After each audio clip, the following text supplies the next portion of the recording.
ఆయన చిన్న వయసులోనే వైరాగ్యం పొంది వ్యాసాశ్రమం చేరుకున్నారు, విద్యాభ్యాసం చేశారు. రకరకాలైనటువంటి పనులు కూడా ఆశ్రమంలో చేసి మెప్పు పొంది గోకులప తపోవనం అని తిరుపతిలో ఉంది. ఆ గోకులప తపోవనాన్ని అంటే మలయాళ స్వామి వారు తపస్సు చేసినటువంటి స్థలం అది. అక్కడ దాదాపు ఒక 30 గదుల దాకా నిర్మింపజేశారు అనే భక్తుల సహకారంతో.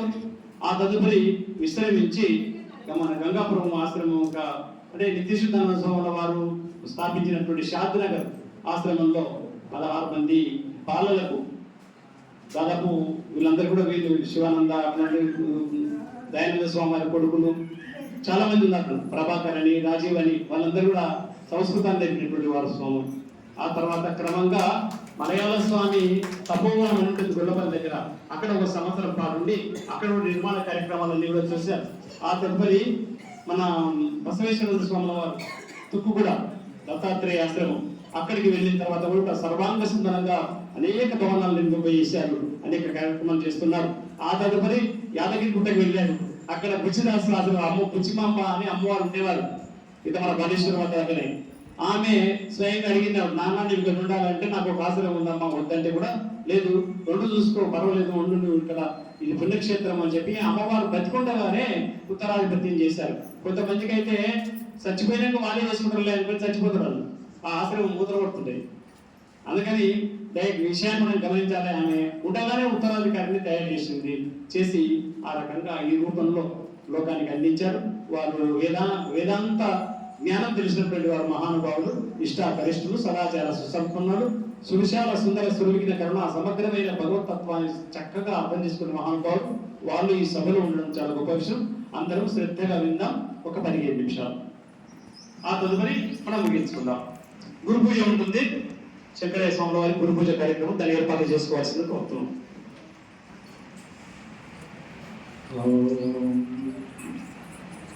శ్రీ గురుభ్యో నమః. సద్గురు పరంపర మహర్షి మలయాళ స్వాముల వారి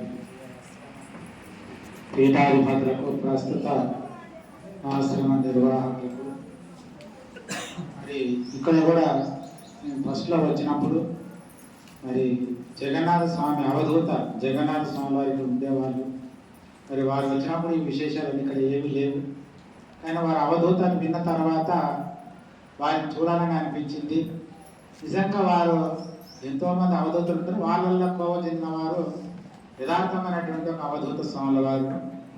మరి వారి యొక్క తపస్సు ఇంతకుముందు ఇక్కడ పక్కన కొండ, ఆ కొండ కాడ వెళ్ళి అక్కడ 40 రోజులు అక్కడ తపస్సు చేశారంట వారు. గోవిందాల గుడి మన ఎవరు అయ్యప్ప రెడ్డి గారు చాలా చక్కగా తీర్చిదిద్ది మంచిగా అది చేసినారు దాన్ని. అక్కడ కూడా 40 రోజులు ఉన్నారు స్వామి అని చెప్పి వాళ్ళు కూడా తెలియజేసినారు. అట్లే నరసింహస్వామి దేవాలయం అన్నీ కూడా ఎక్కడెక్కడ పుణ్యక్షేత్రాలు అంతా కూడా వాళ్ళు తపస్సు చేసినారు. కీర్తి కురువంతి తీర్థాన్ని క్షేత్రీ కురువంతి క్షేత్రాన్ని చెప్పినట్టుగా అట్లా మహా తపస్సంపన్నులు.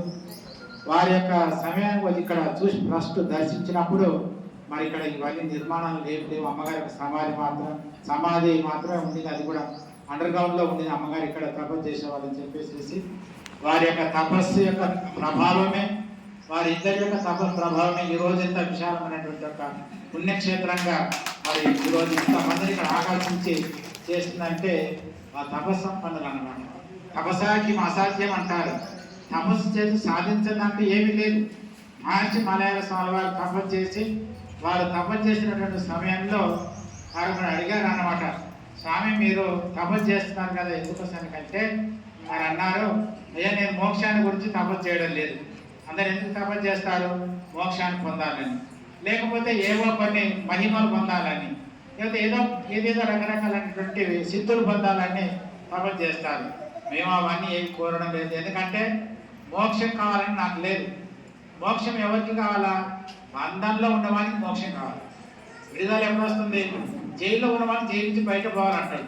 జైల్లోనే లేడు వాడు, వాడి బంధం ఎక్కడి నుంచి ఉంటుంది, వాడి విముక్తి ఎక్కడ ఉంటుంది, ఉండదు. కాబట్టి నాకు మోక్షం కూడా నాకు అక్కడ నత్వాన్ని కామయే నా దినస్వర్గం నా పునర్భవం అని చెప్పినట్టుగా మరి నా మోక్షం అక్కర్లేదు అన్నారు. మరి దేనికి కావాలయ్యా, ప్రాణినా దుఃఖనాశనం. ఏ ప్రాణులైతే అజ్ఞానం అనేటటువంటి యొక్క నిద్రలో ఉండి జన్మ జరా మరణాలు అనేటటువంటి దుఃఖంలో బాధపడుతున్నారో వాళ్ళని విముక్తి చేయడమే నా యొక్క జీవిత లక్ష్యము, నా యొక్క తపస్సు ప్రభావం అని చెప్పారు మలయాళ స్వామిలో. అంటే ఇతరులను తరింపజేయడానికి నాకు ఎన్ని జన్మలు వచ్చినా పడవలేదని చెప్పేసి చాలా రాళ్ళు తపస్సు చేశారు. కాబట్టి మరి ఈ రోజు మలయాళ స్వామి వారి ఆశీర్వాదం వలన వారి సంపూర్ణ ఆశీస్సులో ఎంతోమంది గృహస్థులు కానీ సన్యాసులు కానీ సాధువులు కానీ ఎంతో మంది కూడా వారి యొక్క తప ప్రభావం మీద ఎంతో మంది తయారైనారు. వారు తపస్సు చేసుకున్న సమయంలో అన్నారు ఒక మాట, నేను రోజుకి ఒక రోజు నేను తపస్సు చేసి ఎంత ఒక శక్తిని ఎంత పవర్ సంపాదించానో మీరు మీ జీవితంలో కూడా అంత తపస్సు చేసినందుకు మీ యొక్క పవర్ని సంపాదించుకోలేరు. విద్య అంటే తపశక్తిని సంపాదించుకోలేరని చెప్పి చాలా చెప్పడం జరిగింది. కాబట్టి ఈ రోజు మరి ఎంత విశాలమైనటువంటి యొక్క మన దేశంలో వచ్చి మరి ఇంత ప్రచారంగా వాళ్ళు చెప్పింది ఆయన అర్థం ఎక్కడో చేస్తున్నారు. మాతాజీ యొక్క వారి తపస్సు ఈ రోజు తపస్సు పండి మనం అందరం కూడా ఒక చెట్టు చిన్న ముక్కగా ఉంటుంది, కాయలు కాసి ఫలితాలు ఇచ్చినప్పుడు ఎంత ఆనందం ఉంటుందో అదే తపస్సు యొక్క ఫలితమే ఈ రూపంగా మనకు అందరు కూడా ఇక్కడ ప్రత్యక్షం అవుతుంది. చాలా చాలా సంతోషము. మరి ఈరోజు చిన్న విషయం చెప్పినారు, సనాతన ధర్మం అంటారు దీన్ని.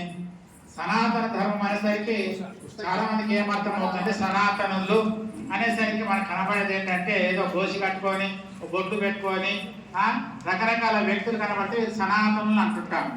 కానీ సనాతనం అనే పదానికి భగవంతుడు భగవద్గీతలో చక్కగా చెప్పాడు, అచేత్యోయం అదాహ్యోయం అక్లేత్యో శోషయేవచ నిత్య సర్వగతస్థాను అచలోయం సనాతన అని చెప్పాడు. సనాతన ధర్మాన్ని ఆయన ఉత్పత్తి చెప్పాడు. అది ఎప్పుడు కూడా అజో నిత్య శాశ్వతోయం, అది పుట్టుక లేదు, చావు లేదు, పరిణామాలు లేకుండా ఉండేటటువంటిది ఏదైతే ఉందో దాని సనాతన శబ్దం చేత చెప్పబడ్డది. అలాంటిది ఏముంటుంది, చెదింపబడదు, కాల్చబడదు, మార్పు లేదు, ఏ విధమైనటువంటి పరిణామం లేకుండా ఉండేది ఎవరంటే పరమాత్మ ఒక్కడే. ఆ పరమాత్మే సత్యం, ఆయనే సనాతన ధర్మం అన్నాడు. మన సనాతన ధర్మం కానీ మన ఇప్పుడు మనం పెట్టుకున్న హిందూ ధర్మం అని పెట్టారు. హిందూ ధర్మం అనే సనాతనమైనటువంటిది, ఎప్పుడు ఉండేటటువంటిది, పరిణామశీలాన్ని పొందినటువంటి దాన్ని సనాతన తన అనుయాయులే సనాతనులు.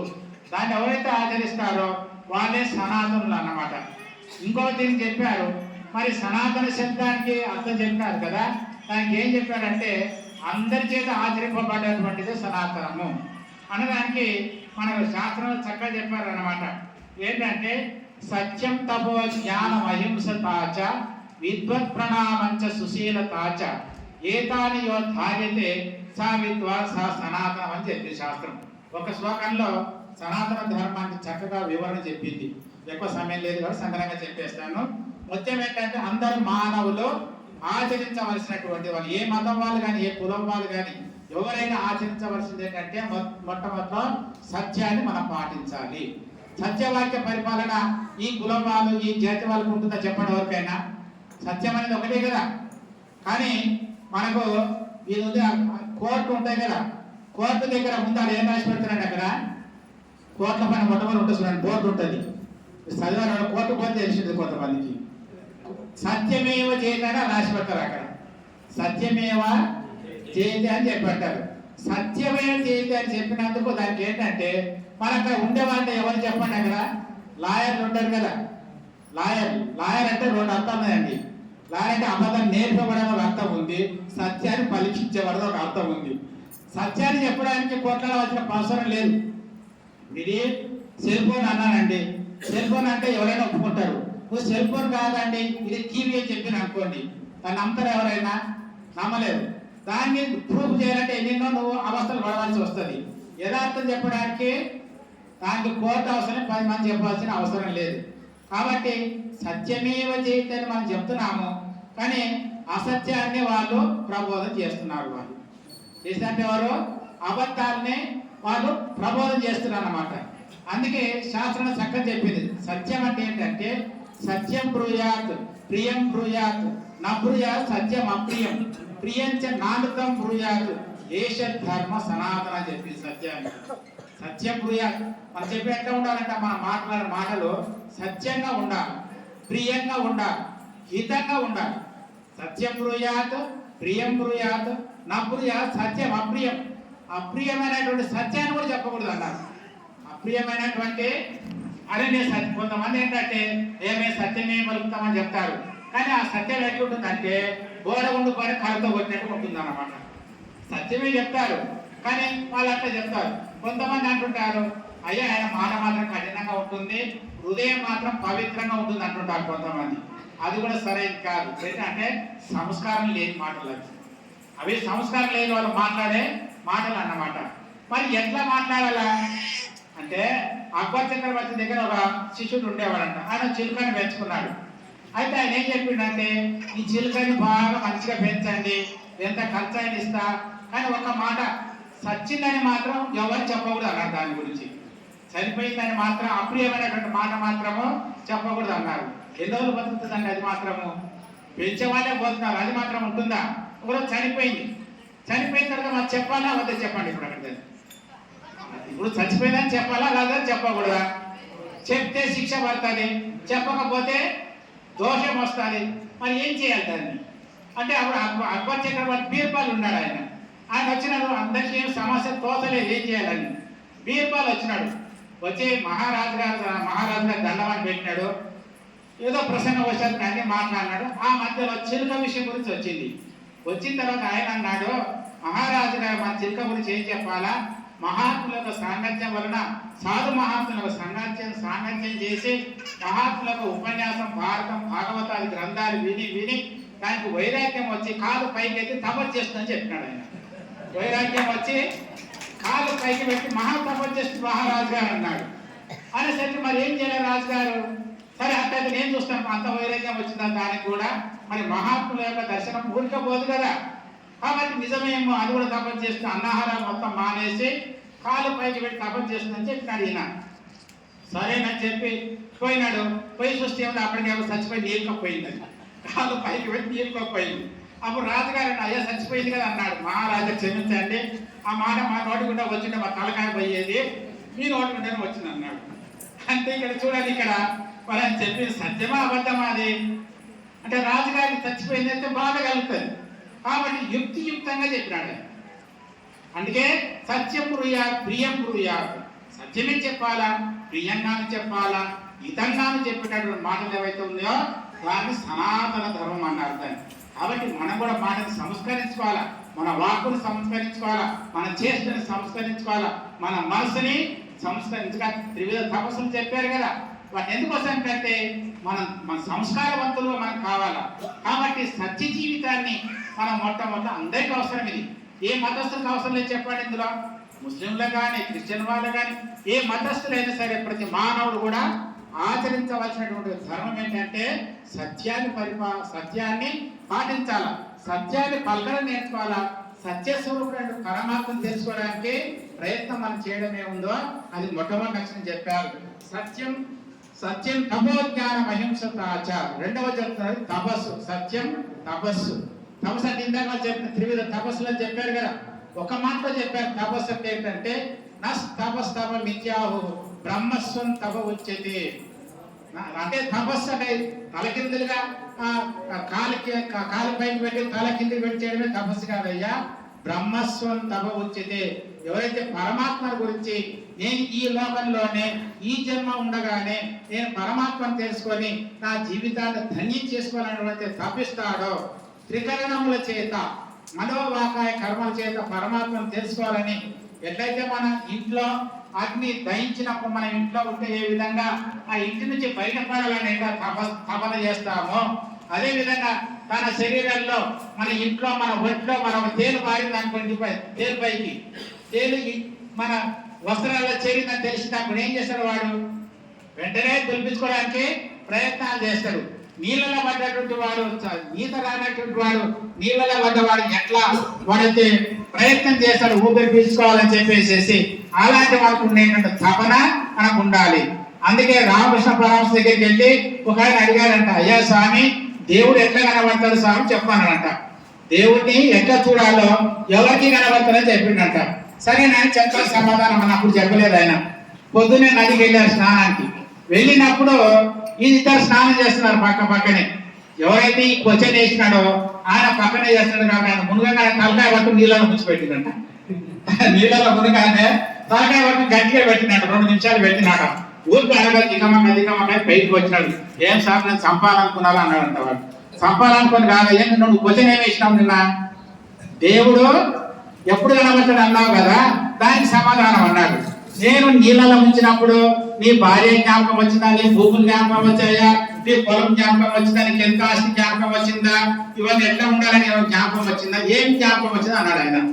ఏముంటుందని అప్పుడు వానికి నీళ్ళ నుంచి బయటకు వచ్చి భూమిని పీల్చుకుంటే చాలానే ఉంటుంది. అట్లా భగవంతుని గురించి నువ్వు అన్ని వదిలిపెట్టేసేసి కేవలం సర్వధర్మాన్ని పరిత్యజ్య మామేకం శరణం వ్రజ అహం సర్వ పాపేభ్యో మోక్షయిష్యామి మా శుచి అని చెప్పినట్టుగా నువ్వు అన్ని ధర్మాలు వదిలిపెట్టి ఎప్పుడైతే భగవంతుని శరణాగతి పొందుతావో అప్పుడు నీకు పరమాత్మ కనబడతాడు అని చెప్పి సమాధానం చెప్పాడు ఆయన. కాబట్టి మనకి ఏముండాలి అంటే తపస్సు అంటే అదే అన్నమాట. వేరే ఎక్కడికో వెళ్ళవలసిన అవసరం లేదు, ఉన్న చోటనే ఉండండి.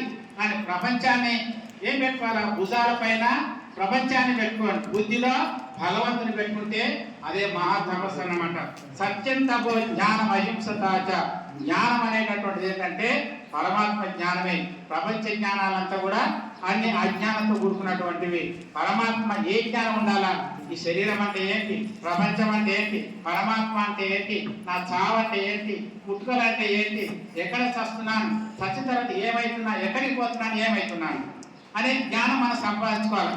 పుట్టిన తర్వాత ఎట్లా బ్రతకాలని నేర్చుకోవాల్సింది కాదు. పెద్దలు చెప్పే సామెత ఏంటంటే, అయ్యా పుట్టిన తర్వాత ఎట్లా బతకాలో కాదు నేర్చుకోవాల్సింది, ప్రారంభమే నీకు పోషిస్తుంది. కానీ ఎట్లా చావాలో నేర్చుకోమన్నారు. ఎట్లా బ్రతకాలో కాదు, ఎట్లా చావాలో నేర్చుకోమన్నారు. అదే స్వామి ఇంత విషయం మింగితే మొత్తం గురి పెట్టుకుంటే కొత్త అది కాదు, చావనే మాట అది కాదు. చావంటే తిరిగి పుట్టినా మరి చావు నెరగని పుట్టు నేరుగా కావాలి.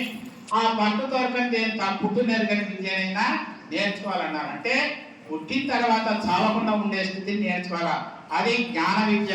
ఎవరైతే బ్రతుకున్నప్పుడు సద్గురువులను ఆశ్రయించి మహావాక్య శ్రవణాన్ని చేసి అహం బ్రహ్మాస్మి బ్రహ్మైవాహం అస్మి సర్వం కల్విదం బ్రహ్మ నేహనా నాస్తి కించన అనేటటువంటి ఒక దృఢాపరోక్ష జ్ఞానాన్ని ఎవరైతే పొందుతారో వాళ్ళకి చావు లేదు.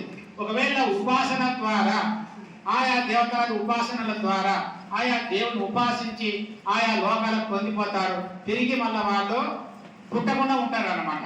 అది ఉపాసన మార్గం అదంటారు, జ్ఞాన మార్గం ఇదంటారు. కాబట్టి ఈ 2 మార్గాల్లో ఏదైనా ఒకటి నేర్చుకొని మనం తప్పకుండా అలవర్చుకోవాలి. కానీ మనకు అది లేదు. ఎందుకు పుట్టామంటే సమాధానం ఏమొస్తుంది, సత్యదానికి.